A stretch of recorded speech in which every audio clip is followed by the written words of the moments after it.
ആലപ്പുഴ ജില്ലയിൽ west Nile പനി സ്ഥിരീകരിച്ചു. കഞ്ഞിക്കുഴി സ്വദേശിയായ 65-കാരിക്കാണ് രോഗം സ്ഥിരീകരിച്ചത്. ഇവർ നിലവിൽ ആലപ്പുഴ മെഡിക്കൽ കോളേജിൽ ചികിത്സയിലാണ്. രോഗം സ്ഥിരീകരിച്ചതോടെ ആരോഗ്യവകുപ്പ് ജാഗ്രതാ നിർദ്ദേശം പുറത്തിറക്കി.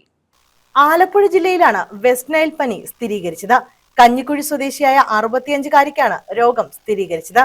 നിലവിൽ ആലപ്പുഴ മെഡിക്കൽ കോളേജിൽ ചികിത്സയിലാണ്. ഈ വർഷം ആദ്യമായാണ് ജില്ലയിൽ വെസ്റ്റ് നൈൽ പനി സ്ഥിരീകരിക്കുന്നത്. ക്യൂലെക്സ് കൊതുകുകൾ പരത്തുന്ന വൈറസ് രോഗമാണ് വെസ്റ്റ് നൈൽ പനി.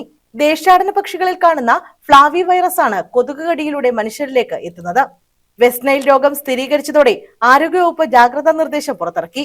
കൊതുകുകൾ പരത്തുന്ന രോഗമായതിനാൽ രോഗപ്രതിരോധത്തിന് കൊതുക് നിവാരണവും ഉറവിട നശീകരണവും പ്രധാനമാണെന്നും ജില്ലാ മെഡിക്കൽ ഓഫീസർ അറിയിച്ചു. ശുദ്ധജലത്തിലും വെള്ളം കെട്ടിക്കിടക്കുന്ന ഇടങ്ങളിലും ക്യൂലെക്സ് കൊതുക് മുട്ടയിട്ട് പെരുകും. വീടും പരിസരവും വൃത്തിയായി സൂക്ഷിക്കുകയും വെള്ളം കെട്ടിനിൽക്കാതെ ശ്രദ്ധിക്കുകയും വേണം. പനിയോ മറ്റ് രോഗലക്ഷണങ്ങളോ ഉണ്ടെങ്കിൽ ഉടൻ ചികിത്സ തേടണം. തലവേദന, പനി, പേശിവേദന, തലചുറ്റൽ, ഓർമ്മ നഷ്ടപ്പെടൽ എന്നിവയാണ് രോഗലക്ഷണങ്ങൾ. എന്നാൽ രോഗബാധയുണ്ടായ ഭൂരിഭാഗം പേരിലും രോഗലക്ഷണങ്ങൾ പ്രകടമാകാറില്ല. ചിലർക്ക് പനി, തലവേദന, ഛർദി, ചൊറിച്ചിൽ തുടങ്ങിയ ലക്ഷണങ്ങൾ കാണാം.